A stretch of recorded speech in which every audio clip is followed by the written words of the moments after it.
Bonjour à tous, vous êtes toujours sur les ondes françaises de Radio Taïwan International. Ici Lisa Dufaux pour vous présenter le décryptage d'aujourd'hui dans lequel je vous propose de découvrir une très belle exposition temporaire dédiée aux papillons et en particulier à l'incroyable diversité des espèces de papillons et de papillons de nuit à Taïwan qui compte environ 5200 espèces sur son sol dont quelques 1300 sont uniques à Taïwan.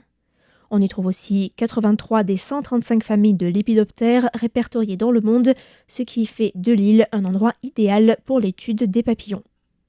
Si le Musée national de Taïwan a l'habitude des expositions qui racontent les recherches des naturalistes à la fin du 19e et au début du 20e siècle, période où de nombreuses espèces végétales et animales ont été décrites à Taïwan, cette nouvelle exposition explore la diversité des espèces, leur cycle de vie ainsi que leur adaptation évolutive et leur technique de survie d'un point de vue de l'histoire naturelle et de la recherche écologique contemporaine. L'exposition est divisée en 6 chapitres en expliquant le cycle complet de la métamorphose, de l'œuf à l'âge adulte, en passant par la larve et la chrysalide, mais aussi l'évolution et l'adaptation des papillons de jour et de nuit aux hautes, moyennes et basses altitudes et le rôle pollinisateur des papillons dans l'écosystème. Le chapitre 3, intitulé « Les secrets des papillons de jour et de nuit », présente leurs remarquables capacités de défense telles que le camouflage, la vigilance et le mimétisme. On y apprend notamment que les techniques de camouflage sont nombreuses, les papillons pouvant ressembler à des écorces, à des feuilles de différentes couleurs ou encore à des fientes d'oiseaux. L'exposition évoque un cas célèbre, celui du phalène du bouleau, qui a développé une mutation lui permettant de devenir plus foncé afin de mieux imiter la couleur des bouleaux, noircis par la pollution liée aux usines de la révolution industrielle en Angleterre. C'est à partir du 19e siècle que les entomologistes ont constaté que la forme sombre de ce papillon devenait plus fréquente à proximité des villes industrielles, devenant largement majoritaire dans la région de Manchester en 1954. Et à l'inverse, la baisse de la pollution au cours des dernières décennies fait que la forme sombre est actuellement en train de régresser.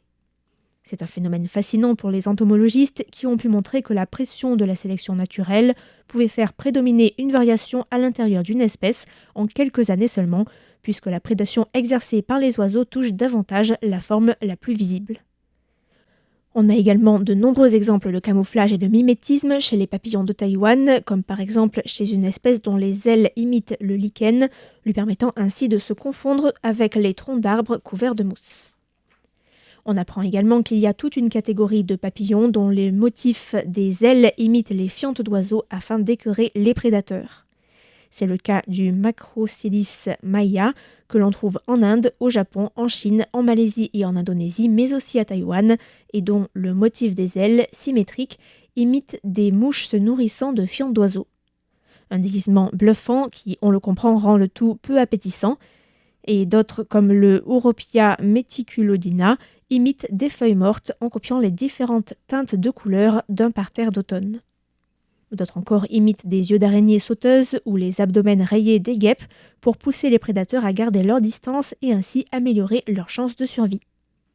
Le chapitre consacré aux messagers de la nuit révèle comment les groupes nocturnes communiquent et perçoivent leur environnement grâce aux odeurs et aux sons, et notamment comment les papillons de nuit se repèrent et parviennent à chasser la nuit. Comme les forêts sont généralement plus calmes la nuit, certaines espèces ont évolué de manière à faire le moins de bruit possible afin de réduire les risques de capture. Ces évolutions concernent la forme des ailes, les organes tympanaux et même les organes génitaux. On y apprend notamment que certains papillons de nuit sont capables de détecter l'écolocalisation des chauves-souris et de changer de trajectoire, mais aussi d'absorber le son ou d'émettre, grâce à des claquements ultrasoniques produits par leurs appareils génitaux, des signaux visant à brouiller le sonar des chauves-souris. Un autre chapitre s'intéresse à la crise de la migration, interrogeant l'impact des activités humaines sur l'écosystème et notamment les défis de survie que doivent relever les papillons face à l'urbanisation et à la pollution lumineuse contemporaine, qui peuvent parfois devenir envahissantes. Et le dernier chapitre met en lumière l'intégration par des chercheurs des observations et des données de terrain collectées par des amateurs de papillons, avec également une installation artistique d'une artiste taïwanaise réalisée à partir des motifs des ailes des papillons qui sont projetés sur le mur. Ce sont au total quelques 300 spécimens de papillons qui sont exposés pour souligner la biodiversité de Taïwan, avec notamment un des spécimens les plus précieux de la collection du musée, qui est un spécimen de machaon à large queue de Taïwan, le Papilio marao, une espèce rare et endémique des montagnes du nord et du centre de Taïwan qui vit entre 1000 et 2000 mètres d'altitude et se nourrit exclusivement de Sassafras rhandaense, un arbre menacé d'extinction. On le reconnaît à ses ailes postérieures qui sont allongées et terminées par de larges queues rouges vifs qui contrastent avec le noir ébène du reste des ailes et du corps. Comme d'habitude, le Musée national de Taïwan ne déçoit pas et continue de maintenir un très bon niveau dans ses expositions, que ce soit en termes de contenu ou de présentation. Alors n'hésitez pas à aller découvrir celle-ci qui restera accrochée au musée jusqu'au 31 mai de cette année. L'exposition est entièrement bilingue avec des explications en mandarin qui sont toutes traduites en anglais.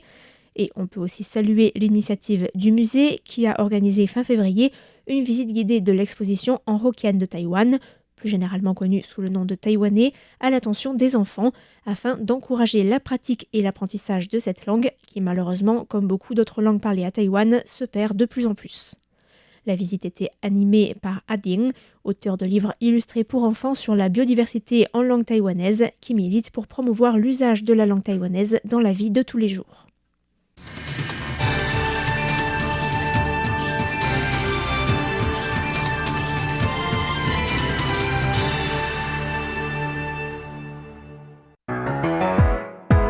Is everybody listening?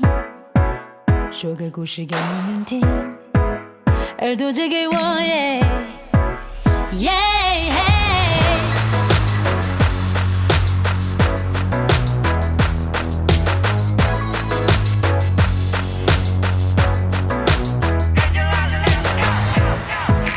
女孩发现电视机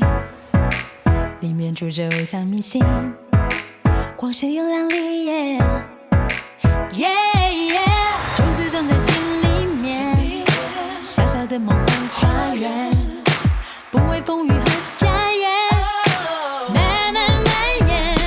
一点一点轻轻的锻炼，轻轻的向前，好像注定的牵连。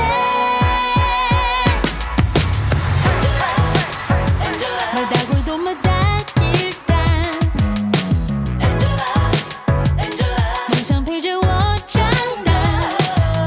理想比世事难抵达，更要坚定自己的信仰，用我漂亮的步伐。